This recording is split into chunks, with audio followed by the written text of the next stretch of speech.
আন্তর্জাতিক আপডেট সংবাদে সবাইকে স্বাগত। সুপ্রিয় দর্শক শ্রোতা, জানিয়ে দেব আমাদের হাতে থাকা সর্বশেষ আন্তর্জাতিক আপডেট বাংলা সংবাদ। শুরুতে থাকছে সংবাদ শিরোনাম, এরপর জানাবো বিস্তারিত। রুশ সামরিক ঘাঁটি নিয়ে সিরিয়ার সঙ্গে আলোচনায় বসল রাশিয়া। আরো জানিয়ে দিব, হিজবুল্লাহ শক্তি পায় উত্তর ইসরায়েলে ফিরতে চাচ্ছে না ইহুদিবাসী বসতিরা। ট্রাম্পের হুমকির পর গ্রিনল্যান্ড থেকে সেনা মোতায়েনের কথা ভাবছে ফ্রান্স। ইসরায়েলে 2 শতাধিক ক্ষেপণাস্ত্র চলল হিজবুল্লাহ আতঙ্কে ইসরায়েল। লাগামহীনভাবে উত্তর কোরিয়ার পরমাণু অস্ত্র কর্মসূচি চলবে তো চলবে। যুক্তরাষ্ট্র অভ্যন্তরীণ সহায়তা স্থগিতের আদেশ দিয়েছে ট্রাম্প। ইসরায়েলি সেনাদের মধ্যে হাহাকার, হামাস আবার শক্তিশালী হয়ে উঠেছে। এবং সর্বশেষে জানিয়ে দেব, পার্লামেন্টে প্রস্তাব পাস, বেজে উঠেছে মার্কিনদের বিদায় ঘন্টা। এতক্ষণ শুনছিলেন সংবাদ শিরোনাম, এখন বিস্তারিত। তবে অনুরোধ থাকবে, এই ভিডিওটিতে একটি লাইক দিন এবং কমেন্টস করে জানিয়ে দিন আপনি কোন জেলা থেকে বা কোথা থেকে আমাদের সাথে যুক্ত রয়েছেন। ইরান ইসরায়েল যুদ্ধের আপডেট সংবাদ হাতে পেতে চ্যানেলটি সাবস্ক্রাইব করুন এবং আমাদের সঙ্গেই থাকুন। ধন্যবাদ। রুশ সামরিক ঘাঁটি নিয়ে সিরিয়ার সঙ্গে আলোচনায় রাশিয়া। সিরিয়ার ক্ষমতাচ্যুত প্রেসিডেন্ট বাশার আল আসাদ এবং তার প্রয়াত বাবা সাবেক প্রেসিডেন্ট হাফিজ আল আসাদ মস্কোর সঙ্গে সুসম্পর্ক বজায় রেখেছিলেন। তবে আসাদ সরকারের পতনের পর সিরিয়ায় অবস্থিত রাশিয়ার 2টি ঘাঁটির ভবিষ্যৎ প্রশ্নের মুখে পড়েছে।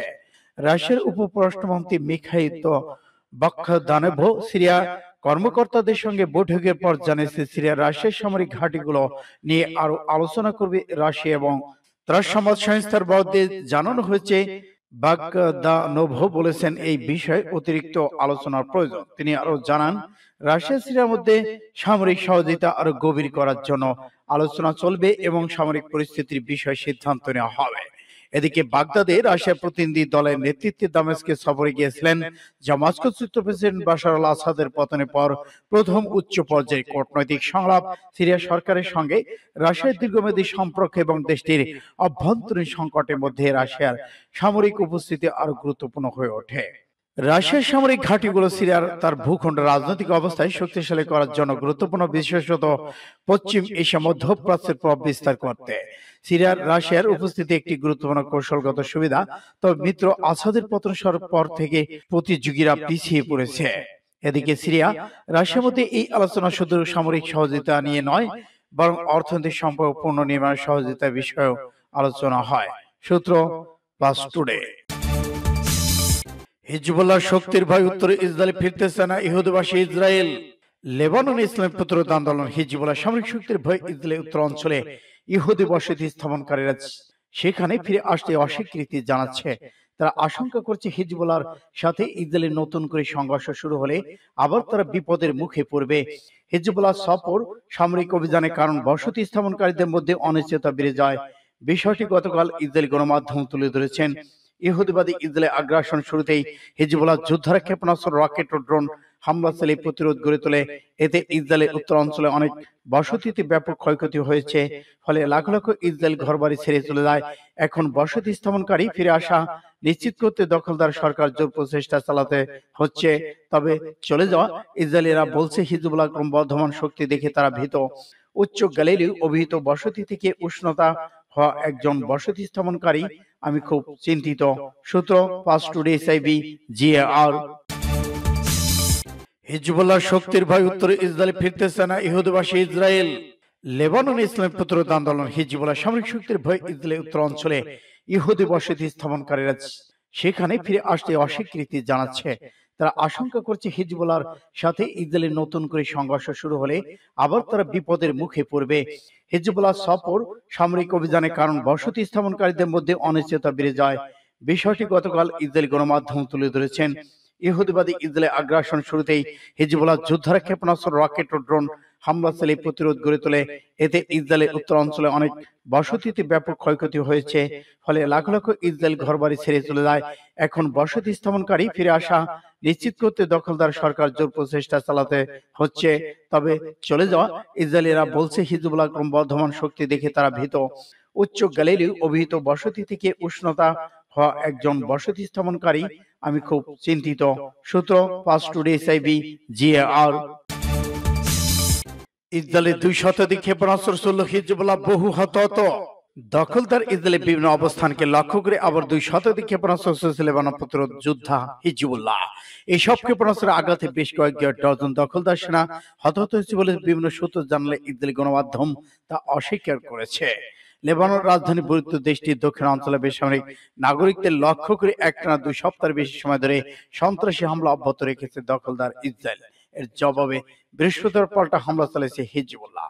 ইসরায়েলি গণমাধ্যম আজকের হামলা প্রকাশিত হয়েছে জানিয়েছে তেহরান ভিত্তিক সংবাদ মাধ্যম পাস টুডে। তবে হতাহত বা ক্ষয়ক্ষতির বিষয়ে কিছু জানা যায়নি। এদিকে ইসরায়েলি গণমাধ্যম হিজবুল্লাহ যোদ্ধাদের সঙ্গে দখলদার বাহিনীর সংঘর্ষের নতুন করে ইসরায়েলি সেনা নিহতের খবর প্রকাশিত হয়েছে। লাগামহীনভাবে উত্তর কোরিয়ার পরমাণু কর্মসূচি চলবে তো চলবে। উত্তর কোরিয়ার নেতা কিম জং উন হুঁশিয়ারি উচ্চারণ করে বলেছেন তার দেশে পরমাণু কর্মসূচি লাগামহীনভাবে চলতে থাকবে। তিনি বুধবার পিয়ংইয়ং এক বক্তব্যে এই হুঁশিয়ারি উচ্চারণ করলেন। রাষ্ট্রীয় বার্তা সংস্থা কেসিএন জানিয়েছে শত্রু সম্পন্ন দেশগুলোর সঙ্গে উত্তর কোরিয়ার সংঘাত অনিবার্য করে উল্লেখ করে তিনি বলেছেন 2025 সাল হবে তার দেশের পারমাণবিক বাহিনীর জন্য একটি গুরুত্বপূর্ণ বছর। উত্তর কোরিয়ার নেতা অনির্দিষ্টকালের জন্য লাগামহীনভাবে আমাদের পারমাণবিক হুমকি মোকাবেলা দক্ষতা অর্জন করতে হবে। এটি তিনি তার দেশের অটল রাজনৈতিক সামরিক অবস্থান অলঙ্ঘনীয় মহৎ দায়িত্ব বলে উল্লেখ করেছেন। এদিকে মার্কিন প্রেসিডেন্ট ডোনাল্ড ট্রাম্প উত্তর কোরিয়ার সঙ্গে আবার কূটনৈতিক আলোচনা শুরু আগ্রহ প্রকাশ করেছেন। কয়েকদিনের মাথায় কিম জং উন এ হুঁশিয়ারি দিনে তিনি আর বলেছেন শত্রু ভাবাপন্ন দেশগুলোর বিরুদ্ধে একটি দীর্ঘমেয়াদী অনিবার্য যুদ্ধের জন্য পিয়ংইয়ং প্রস্তুতি শক্তিশালী করতে হবে। সূত্র পাস টুডে, এমএমআই, জিএআর। যুক্তরাষ্ট্রের অভ্যন্তরীণ সহায়তা স্থগিতের আদেশ দিয়েছেন ট্রাম্প। যুক্তরাষ্ট্রের অভ্যন্তরীণ বিভিন্ন কল্যাণমূলক খাতে সহায়তা ঋণ প্রদান সাময়িকভাবে বন্ধের আদেশ দিয়েছেন দেশটির প্রেসিডেন্ট ডোনাল্ড ট্রাম্প।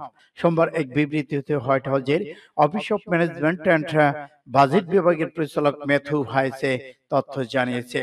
বিবৃতিতে বলেছেন প্রেসিডেন্ট নির্বাহী আদেশ অনুসারে আগামী মঙ্গলবার থেকে অনির্দিষ্টকালের জন্য রাষ্ট্রে অলাভজনক খাতগুলো অর্থ সহায়তা ঋণ প্রদান সাময়িকভাবে বন্ধ করা হয়েছে। আগামী নির্দেশনা না আসা পর্যন্ত এই আদেশ কার্যকর থাকবে। খবর CNN। ইসরায়েলি সেনাদের মধ্যে হাহাকার, আবার হামাস শক্তিশালী উঠবে, সাবেক মোসাদ কর্মকর্তার ঘোষণা। ফোর্টিস জানিয়েছে যেসব শাসক গোষ্ঠীর সৈন্যরা কান্নার মধ্য দিয়ে নেজারিম অক্ষ বা উত্তর গাজা ছেড়ে চলে গেছে তারা বলেছে যে যদি তারা আবার গাজার যুদ্ধে ফিরে আসে তাহলে মৃত্যু তাদের ভাগ্যে জুটবে।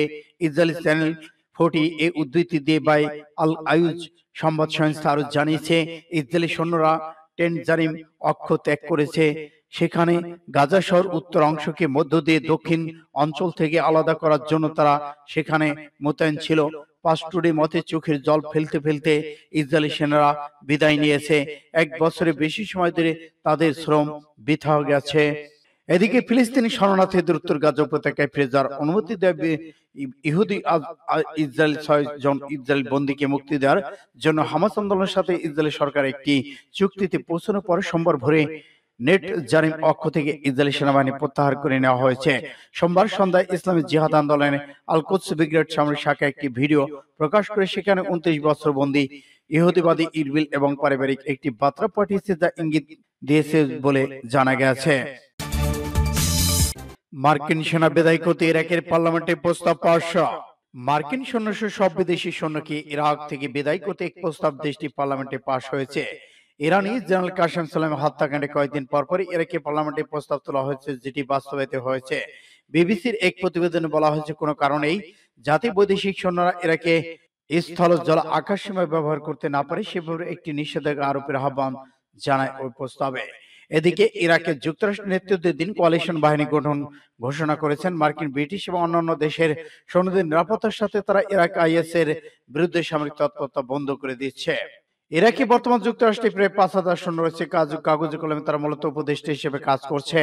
ইরাকে এমপিদের প্রস্তাবের উপর পার্লামেন্ট বিতর্ক শুরু করে ইরাকের অস্থায়ী প্রধানমন্ত্রী আদিল আব্দুল হামিদ বলেছেন যত দ্রুত সম্ভব মার্কিন সৈন্যদের ইরাক ছেড়ে চলে যাওয়া উচিত। তিনি বলেছেন যুক্তরাষ্ট্র অন্য দেশের সঙ্গে সুস্থ এবং সঠিক সম্পর্কের খাতিরে ইরাকে মার্কিন সামরিক উপস্থিতি ইতি ঘটানো প্রয়োজন। সূত্র আরব নিউজের।